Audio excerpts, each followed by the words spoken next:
said, remember what happens is if somebody has an accident, you should have sued her, joined her as a party defendant, necessary to party defendant, and since she's a minor, her mother.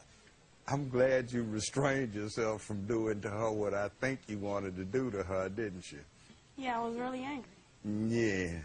Has she done this kind of thing before, something like this? No. What got into her today? I have no idea. Well, if she'd been pregnant, I can understand maybe you got a craving for something, but she wasn't. It's 1:30 in the afternoon, and Burger King is 2 blocks away. Well, maybe it's not a fault. Maybe she got possessed. Whatever was in that vehicle got into her. Or have you been smoking something lately? No. Now, your video. Let's put the video up.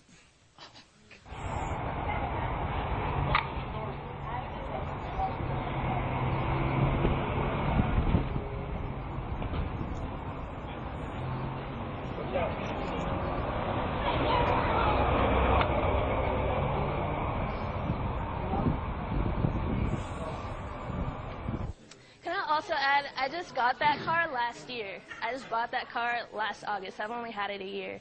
I just paid registration for it and everything. And I just had to buy another car this year. I'm just 2 years out of college. I don't have a lot of money to be buying cars every year because someone wants to drive on top of it. So, I mean, and I also have the estimate of the damages, car rental fees, Pass everything. that up if you would. Proof from my insurance company that they didn't pay for it. And I was also wondering why defendant number 1 didn't have insurance since it's required by state law.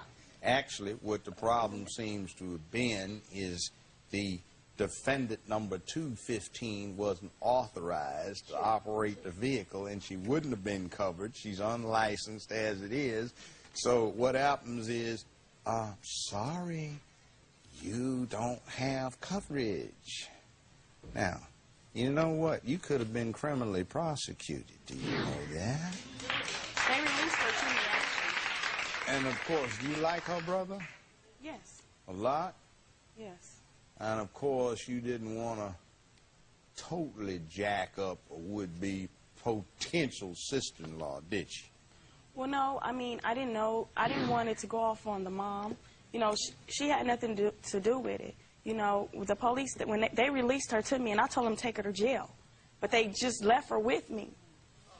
You didn't want her? No. And you didn't want that demon that was up in that car that she put up in there. We'll be back with more Judge Joe Brown in a moment. I think she really now is starting to believe this tale that the car took off on its own. She told me that, bro. I'm not believing it because I know. Your mama's looking at you strange. The car just jumped and took off by itself. Closed captioning sponsored by... We're back with Judge Joe Brown. The defendant in this case denies responsibility in the triple car accident. She says she escaped from the truck just as it drove itself onto the plaintiff's car. Let's take a look. Now, Mama, do you have money to take care of her responsibility? I'm not taking care of nothing. Oh, but you see, the problem is you can get stuck that way. Do you know why? She's still a minor. Yeah, but they was in her care. That's and all both right. Of them are No. She's not emancipated. Yeah, that's your daughter. Both of them are, yeah. So you can be required But she didn't get in my Lincoln was sitting outside. I understand, but the bottom line is, excuse me. But she know what I would have did to her.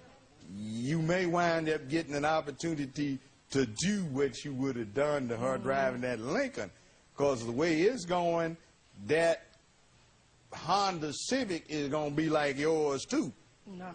Oh, yeah. Oh, yeah. Because something wrong with Miss Thing over here. No. She's all to this and that. You think you too important to take care of it. See, you know what? Your mama is out there in the cold, too. Sound like you've been smoking something, but what you sound like you've been smoking, you might not have had an appetite for that Burger King. And quite frankly, it would do you some good at 15 to go take a 2-block walk. And you stand in front of me, wrong, dead wrong, with one of the most preposterous stories I've been entertained by in a long time, and tell me you can't walk 2 blocks because you are special. You never walk anywhere. Maybe if you learn about TCB taking care of business and what your obligations and responsibilities are instead of what everybody else owes you, you might be able to do something. And you got a boy at home? How is this boy going to be responsive to one of your girlfriend's daughters 15, 20, 25 years from now and talk about what he doesn't have to do? She can support him because mama said everybody owes me. I don't have to walk anywhere. I'm special. 2 blocks away, ain't putting foot to pavement. I agree. What do you say? Do you see this look she's giving me? She acts like she's the one that got wrong. I think she really now is starting to believe this tale that the car took off on its own. She told me that. No, I'm not believing it because I know. Supernatural. I know for a fact. There's nothing to believe. That's ridiculous. But she's serious. I know, you're actually serious. Yeah. This is crazy. Your mama's looking at you strange. The car just jumped and took off by itself. Your brother's girlfriend is looking at you like you done lost your mind. The plaintiff is looking at you like you lost your mind. Maybe you need some therapy or something. No. You need something? No. A wake-up call? Or maybe I can go find one of the priests I'm acquainted with doing exorcism on you. Judge Joe Brown makes his ruling after this. Victim of a violent crime and you're still paying? Call 1-877-JOE'S-LAW or visit JudgeJoeBrown.com. You're going to get your $5,000, which is the maximum I can give you over here. I think your damages come up so close to it, what with the interest and everything else, we'll go there.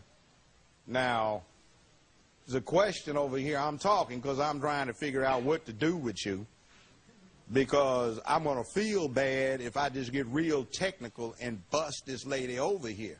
What I'm looking at, since the plaintiff sued you directly, is as follows.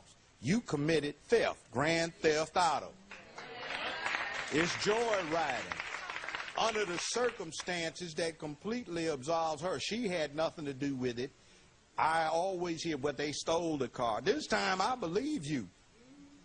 And I believe you. She stole the vehicle. I mean, I made the police report also. Yeah, I saw that in there. I just looked at that. You ripped this car off, and you were so egregious about this whole thing coming in here that I think maybe you have some mental health issues. No. What I'm going to do over here, defendant number 1, I'm going to find that your property was stolen. It had nothing to do with this. And defendant number 2, liability will be yours. You're a minor, but it's tortious because you committed a theft. That's an intentional act that you did. So the judgment's going to be $5,000 against defendant number 2. And you get your court costs. A little bit of a smile at the end there, but still unapologetic. The young defendant had an odd response to being questioned about her accident. She remained stoic and told the judge with a straight face the car wrecked itself. She will be held responsible. The plaintiff wins. We'll be right back. Monday on Judge Joe Brown. What's the problem? What's the problem? Get ready to tell it. I didn't do it. How do you expect me to buy this story? And mix it up with Judge Joe Brown. All righty then. We're back. The young defendant told the judge she's special because she's Jasmine. And she had a special excuse for her accident as well. She told the judge the car drove itself onto the plaintiff's vehicle. He did not buy that story. She'll pay. For information on future cases, check out our website at judgejoebrown.com.